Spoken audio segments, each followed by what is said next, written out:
Ezekiel പ്രവാചകന്റെ പുസ്തകത്തിനുള്ള വായന 28-ാം അധ്യായം 1 മുതൽ 23 വരെയുള്ള വചനങ്ങൾ. ടൈർ രാജാവിനെതിരെ എസെക്കിയേൽ പ്രവചിക്കുന്നു. കർത്താവ് എന്നോട് അരുളി ചെയ്തു, മനുഷ്യപുത്ര, ടൈർ രാജാവിനോട് പറയുക, ദൈവമായ കർത്താവ് അരുളി ചെയ്യുന്നു, അഹങ്കാരത്തള്ളൽ കൊണ്ട് നീ പറഞ്ഞു, ഞാൻ ദേവനാണ്, സമുദ്രമധ്യേ ദേവന്മാരുടെ സിംഹാസനത്തിൽ ഞാൻ ഇരിക്കുന്നു. എന്നാൽ നീ ദൈവത്തെ പോലെ ബുദ്ധിമാനെന്ന് തന്നെത്താൻ കണക്കാക്കുന്നെങ്കിലും നീ ദൈവമല്ല, മനുഷ്യൻ മാത്രമാണ്. തീർച്ചയായും നീ ദാനിയേലിനേക്കാൾ ബുദ്ധിമാനാണ്. ഒരു രഹസ്യം നിന്നിൽ നിന്ന് മറഞ്ഞിരിക്കുന്നില്ല. ബുദ്ധി കൊണ്ടും വിവേകം കൊണ്ടും നീ ധനം സമ്പാദിച്ചു, പൊന്നും വെള്ളിയും നിന്റെ ഭണ്ഡാരത്തിൽ സംഭരിച്ചു. വ്യാപാരത്തിനുള്ള നിന്റെ വലിയ അറിവ് മൂലം നീ സമ്പത്ത് വർദ്ധിപ്പിച്ചു, ധനം മൂലം അഹങ്കരിച്ചു. ആകയാൽ ദൈവമായ കർത്താവ് അരുളി ചെയ്യുന്നു, നീ നിന്നെ തന്നെ ദൈവത്തെ പോലെ ജ്ഞാനിയായി കണക്കാക്കി. അതിനാൽ ജനതകളിൽ വച്ച് ഏറ്റവും ഭീകരന്മാരെ ഞാൻ നിന്റെ മേൽ അയക്കും. നിന്റെ ജ്ഞാനത്തിൻ്റെ മനോഹാരിതയ്ക്ക് നേരെ അവർ വാളൂരും. അവർ നിന്റെ തേജസ് കെടുത്തിക്കളയും. അവർ നിന്നെ പാതാളത്തിലേക്ക് തള്ളിയിടും. വിധിക്കപ്പെട്ടവനെ പോലെ നീ സമുദ്രമധ്യേ മരിക്കും. നിന്നെ കൊല്ലുന്നവൻ്റെ മുമ്പിൽ വെച്ച് ഞാൻ ദേവനാണ് എന്ന് നീ ഇനിയും പറയുമോ? നിന്നെ മുറിവേൽപ്പിക്കുന്നവൻ്റെ കൈകളിൽ നീ ദേവനല്ല, വെറും മനുഷ്യനാണ്. അപരിച്ഛേദിതനെ പോലെ നീയും വിദേശികളുടെ കരത്താൽ മരിക്കും. കർത്താവായ ഞാനാണ് ഇത് പറഞ്ഞിരിക്കുന്നത്. കർത്താവ് എന്നോട് അരുളി ചെയ്തു, മനുഷ്യപുത്ര, ടൈർ രാജാവിനെ കുറിച്ച് ഒരു വിലാപഗാനം ആലപിക്കുക. അവനോട് പറയുക, ദൈവമായ കർത്താവ് അരുളി ചെയ്യുന്നു, നീ പൂർണ്ണതയ്ക്ക് മാതൃകയായിരുന്നു, വിജ്ഞാനം തികഞ്ഞവനും സൗന്ദര്യവും സമ്പുഷ്ടനുമായിരുന്നു. നീ ദൈവത്തിൻ്റെ തോട്ടമായ ഏദനിലായിരുന്നു. മാണിക്യം, പുഷ്യരാഗം, സൂര്യകാന്തം, പത്മരാഗം, ചന്ദ്രകാന്തം, ഗോമതകം, ഇന്ദ്രനീലം, വൈഡൂര്യം എന്നിവ നിന്നെ പൊതിഞ്ഞിരുന്നു.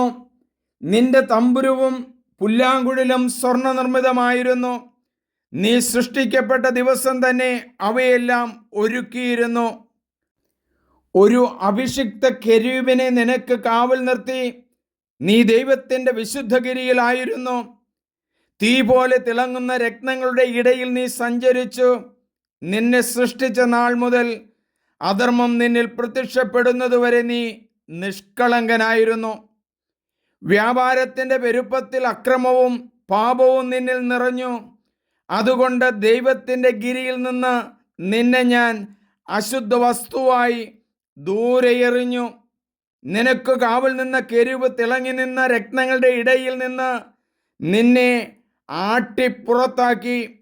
നിന്റെ സൗന്ദര്യത്തിൽ നീ അഹങ്കരിച്ചു. നിന്റെ മഹിമയ്ക്കായി ജ്ഞാനത്തെ നീ ദുരുപയോഗപ്പെടുത്തി. നിന്നെ ഞാൻ നിലത്തെറിഞ്ഞു കളഞ്ഞു. രാജാക്കന്മാർക്ക് കണ്ടു രസിക്കാൻ നിന്നെ ഞാൻ അവരുടെ മുമ്പിൽ നിർത്തി. നിന്റെ ദൂതന്മാരുടെ ആധിക്യവും വ്യാപാരത്തിലെ അനീതിയും നിമിത്തം നിന്റെ വിശുദ്ധ സ്ഥലങ്ങൾ നീ അശുദ്ധമാക്കി. നിന്റെ മധ്യത്തിൽ നിന്ന് ഒരു അഗ്നി പുറപ്പെടുവിച്ച് എല്ലാവരും കാണുകെ ഞാൻ നിന്നെ ദഹിപ്പിച്ച് ഭസ്മമാക്കി. നിന്നെ അറിയുന്ന ജനതകൾ നിന്നെ കണ്ട് സ്തംഭിക്കും.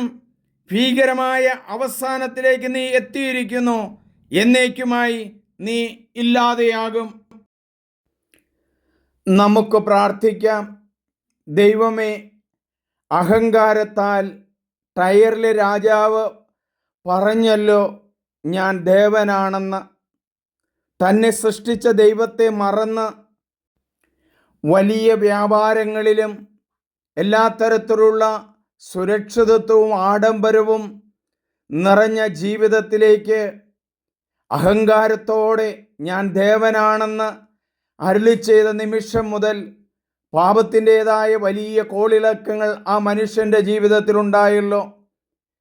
അനുതാപത്തിലേക്ക് കടന്നു വരുവാൻ ആഹ്വാനം ചെയ്തിട്ടും വരാതെ അഹങ്കാര കൂമ്പാരത്തിൽ കഴിഞ്ഞ രാജാവിനെ പൂർണ്ണമായി കടലിൽ താഴ്ത്തി ദൈവമേ അങ്ങ് നശിപ്പിക്കുമെന്ന് അരുളി ചെയ്യുന്നല്ലോ.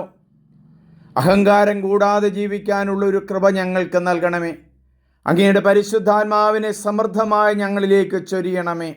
ആമേൻ. സ്നേഹമുള്ളവരെ, നിങ്ങളെല്ലാവരും ഇത് സബ്സ്ക്രൈബ് ചെയ്യണം, ഷെയർ ചെയ്യണം. എൻ്റെ പേര് സണ്ണി പുൽപ്പറമ്പിൽ.